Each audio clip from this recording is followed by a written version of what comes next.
Welcome in, everyone, to another episode of my Dynasty Fantasy Football content. I'm going to say this at the top.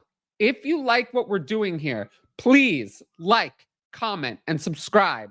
That's the only way to make the YouTube channel grow. I appreciate everyone for doing that. With that said, let's jump into our cover story. Now, you might wonder why I chose this one. Darnell Mooney signing with the Falcons as the cover story for free agency. Of all the things, why that one? Couple reasons. We'll get into it. 3 years, $39 million, $26 million guaranteed. Essentially, it's a 2-year deal for the $26 million they can get out after the 2 years. But Mooney was solid in 2020. 61 catches as a rookie, 631 yards, and 4 touchdowns. And then in 2021, he became a target hog. 140 targets, 81 catches, 1,055 yards, and 4 touchdowns. Then, of course, as we know, everything fell apart once Justin Fields came in to the offense. He didn't do much in 2022 or 2023. But now he is in Atlanta with Kirk Cousins. We just saw Kirk Cousins support Justin Jefferson, Jordan Addison, and TJ Hawkinson. He can support Drake London, Kyle Pitts, and Darnell Mooney. He can do that. The main risk for Mooney is that the Falcons still need another wide receiver. They could take one at 8 overall, but are more likely to draft one on day 2. Why did I choose Mooney of all of them to lead off the video? Why? It's because with free agency, the actionable things you can do are before free agency starts. I told people, stash Darnell Mooney. The NFL thinks he's a lot better than the Bears did. He's going to sign a decent-sized free agent contract. There are very few free agents on the wide receiver market. He's going to get a good amount of money. He's going to gain dynasty value. If you don't want him, you can sell him after he signs. I told people this. He was on a stash video. I mentioned him a million times. And now we're here, and people are going to ask me, oh, what do I buy Darnell Mooney for? It's way too late to do that. You can't buy him now. You had a chance. Now it's too late. With that said, this is probably even the best case scenario. Anything I could have imagined, other than maybe signing with the Chiefs. So I moved him up from wide receiver 67, which was, I believe, 30 spots ahead of consensus in January, to wide receiver 55. So I still moved him up. But, he was outside the top 200 at one point. You had your chance to get him for free. So I'm not saying it's a big deal, but these are the edges. This is how you grind the edges in Dynasty. And, it's what I do on my Patreon. You could have done that if you were on there. But anyway, let's move into the next one. Derrick Henry signed with the Ravens. 2 years, $16 million up to $20 million with incentives, $9 million guaranteed. Very interesting. This one was linked forever, and then it came to pass. There's been a lot of that this offseason. A lot of free agency links that actually happened. I feel like that's rare. This offseason, this one definitely on that list. I think it's going to be hard to rank Henry outside my top 12 in redraft in 2024. He got more money than I thought. He still had 280 carries, 1,167 yards, and 12 touchdowns in 2023. He was never used much as a receiver anyway. Kind of perfect fit for the Ravens offense. In Dynasty, because of the bigger contract, I moved him up. Running back 27 to running back 23. I got to tell you, I don't invest in these types of running backs pretty much ever. One injury and it's over value-wise. If you have Henry shares, he's 30. If you can get a late first, try to do it today while the hype is still there. I would try to get it. No universe in which I'm buying Derrick Henry, especially not now. In general, free agency has very few buys. It's almost all going to be sells. It's very rare I'm going to say buy anyone because hype gives you a sell window. And that's what you want to take advantage of in Dynasty. Sometimes there are players that I'll recommend buying. Derrick Henry's not one of them. But I do like the spot. If you have him, gives you a sell window. But he's still going to be way overpriced for me. Speaking of sell window, Austin Ekeler signs with Commanders. 2 years up to $11.43 million. Low guarantees. Easy out after 2024. I don't see the appeal here. Brian Robinson is the clear starter. Eckler's backup. For me, I think he's backup on passing downs. I'm not looking at Ekeler as a fantasy option in 2024. I was terrified that he would wouldn't take this kind of low offer and would retire. So his dynasty value was pretty low for me as it was. I was hoping he'd go somewhere with a better chance to start in a more clear, high-powered offense. We don't know what the Commanders' offense will look like. He lost a little bit of dynasty value, but more interesting than Ekeler, who I was kind of just out on anyway. This addition really hurts Brian Robinson. Eckler's going to take all the passing game work. Robinson actually had probably more receiving work than I think people think. 36 catches, 368 yards, and 4 touchdowns in 2023. And not happening again. I moved him down 3 spots, down to running back 25. It's going to be even lower once the rookies come in. It's not really interested in the roster clogger, Brian Robinson, no upside types anymore. Let's move into our next piece of news. Zack Moss signed with Bengals. And then Joe Mixon was traded to the Texans. So Moss, let's start with Moss. 2 years, $8 million, 4.525 million year one, which is the guarantee. He joins Chase Brown in the backfield. And again, you can't do anything now. Now, there's no buying Zack Moss now. Now it's too late. I did mention Zack Moss on a recent stash video. I said that people had forgotten how good he was.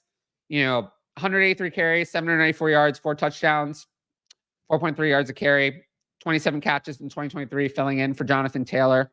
He now profiles as the starter. I think the Bengals could add a running back in the NFL draft. I don't think it's going to be in the second round. They could with one of their third rounders at 80 or 97. Still think Moss will be the starter, at least to start off. He gained 4 spots of dynasty value, about a round and a half for me of overall value. Now, as for Joe Mixon, I'm a little worried.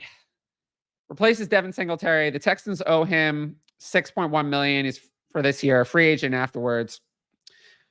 But $3 million of it guarantees in the next 6 days. So he'll be there. I will say, though, he hasn't averaged more than 4.1 yards a carry since 2018. He fell to just 15 and 15.1 carries a game in the last 2 years. I'm a little worried that a new team's not going to use him like the old team. So I generally don't like change when it comes to running backs of this age. So, yeah, I moved Mixon down, RB26 to RB30. Just a little concerned about him. He's not a target for me. He's wherever he's valued, it's not going to be with me. I'm not going to be interested in him. Next up, Aaron Jones signs with the Vikings. I really hope you sold Ty Chandler while you could. I did mention that quite a few times. I thought that Ty Chandler was bad. I thought that the Vikings would absolutely bring in another running back.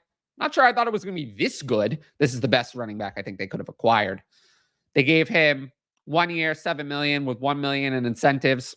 And unlike Mixon and Ekeler, there's been no problem with the effectiveness of Aaron Jones. He's never averaged below 4.6 yards a carry in any season. He still looked good last year. I am a little bit concerned about his receiving volume in this offense. He just had 2.7 receptions per game in 2023. He faces the best target competition he'll have ever faced. Justin Jefferson, Jordan Addison, and TJ Hawkinson. I know the Packers had Devontae Adams, but they never had a receiving core that complete. The Vikings were just 23rd in running back targets in 2023, although the Packers were not much higher. So I'm just saying I don't think he's going to improve on that 2.7 receptions a game number. Jones, I moved down 1 spot in Dynasty. I think he's mostly the same as he was before. A 1 year clear starter you can trust with no resale value. Sorry, 29. Just not excited for the Vikings offense as well without a solid quarterback. I'd love if they got JJ McCarthy because we know rookie quarterbacks lock in on those RB dump offs. And yeah, as for Ty Chandler, he's dead now. Moved him down to RB 47. He never had any value. He was a nobody. He was already 26 years old. Never actually did anything. It was all artificial value. He never did anything to earn the value. So now the artificial value is gone, and it's something to watch for. Watch for players who have just artificial value. It's not based on production. It's not based on draft capital. It's not based on anything. It's just not real. So that's the kind of thing I would definitely avoid. Next up, Gardner Minshew signs with the Raiders. 2 years, $25 million with $15 million guaranteed. His contract's a lot for a pure backup, which means he's not a backup. It rules the Raiders out of the Justin Fields market for me. It makes no sense to do this and acquire Fields. Now, my guess is that the Raiders would like to be involved on a quarterback in the NFL draft, but I aren't sure that they're going to have access to JJ McCarthy.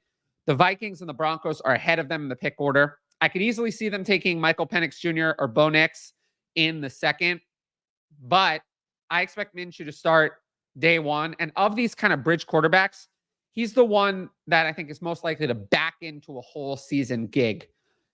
He was decent in 2023. 62.2% completion, 15 touchdowns, 9 interceptions, 3,305 yards, filling in for Anthony Richardson. He has solid weapons here with Devontae Adams, Jacoby Myers, Michael Mayer, and even Trey Tucker. I moved him up to quarterback 2080. He doesn't excite me, but as a fill-in quarterback, I do think he's the one most likely to give you the whole year. Because I don't see how they're going to get JJ McCarthy. I think the Vikings are more desperate than they are. Devin Singletary signs with the Giants. 3 years, $16.5 million up to $19.5 million with incentives. I hate this landing spot. I hate it. The Giants offense is a mess. I wanted him to go back to the Texans so badly. He was great there. 216 carries, 898 yards, 4 touchdowns, and 30 catches for 105 yards. 193 yards. Why did I say 105? I don't know. I still think that the Giants are going to add to their running back room on day 2. They currently have Devin Singletary, Gary Brightwell, and Eric Gray. That's not a real running back room. I think with the 47th, that would be high end, or 70th overall pick, more likely. They're going to add to this running back room. They cannot stay with what they have.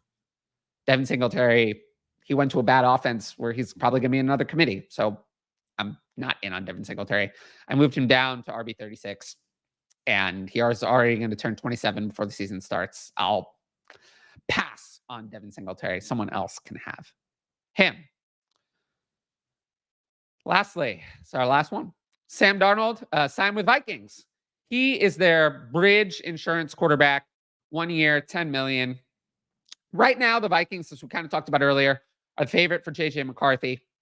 The teams most interested in him, as we've heard a zillion times, are the Vikings, the Broncos, and the Raiders, picking at 11, 12, and 13 overall. The Vikings are the highest right now.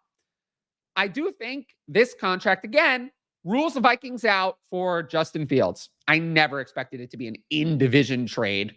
Fields makes 0 sense in the Kevin O'Connell offense. He can't run that offense. So I think the Vikings are going to take a rookie no matter what. If they strike out on JJ McCarthy, I think they could look at Michael Penix or Bo Nix in round 2.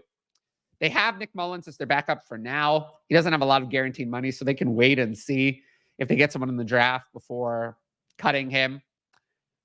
Darnold would be a massive downgrade for the Vikings weapons, but he's better than like Fields or Lance would be for receiving weapons. Darnold will pass more. He'll run. He's not going to run. So he'll be better than those guys would be. But I will say, Darnold is one of the biggest winners from free agency because if he starts at all in this offense, he'll be fantasy viable. We saw Joshua Dobbs and Nick Mullins were fantasy relevant last year. Darnold is a better player than those two, significantly better. So I moved him up, quarterback 28 for now. And we'll see where, if they get JJ McCarthy, I think is really going to decide where he lands in my overall, ranks. But I did see someone say that Sam Darnold could be the next Geno Smith, and I've seen worse takes. Washout quarterback, gets one last chance to start, performs well, and then becomes a long-term starter. I mean, I could squint and see it, so he's going to have some value for me. And the lesson here is roster all of these quarterbacks. If there's even the snowball chance that they could get a starting job, they're probably worth more than the surrounding players in Superflex Dynasty leagues. They're your best bets to gain Dynasty value, as we've seen with Sam Darnold, Gardner Minshew, and, we'll see who else. I'm going to leave it there. I promise I will talk about all of the moves. There are some moves, specifically Gabe Davis to the Jaguars, that I'm holding on to because I don't know if Calvin Ridley's going to go there yet. I'm going to talk about every move that was made, but I want to pace the videos, not have anything be too long, and make sure that we give everything its due coverage, not rush. So we'll be back here tomorrow with another video. Until then, make sure to like, comment, and subscribe. If you want to see my rankings and how they're changing, the Patreon up there, patreon.com/fantasyadvice is the best way to do that. You want to ask me a one-time question, asking it on Twitter, you're probably not going to get through. So if you want to click on the Buy Me a Coffee link in the description, you can ask a question. I promise I'll actually answer it with a paragraph. I'm moving away from doing Dynasty advice, start saying all of that on Twitter. That's, I'm not going to be doing that on there. So just take a look at that.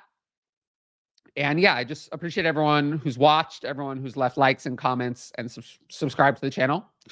And I'm loving free agency so far. It's getting me excited for what we have to come over the rest of the offseason and in the 2024 NFL season. But once again, I'll see you all later. Peace out.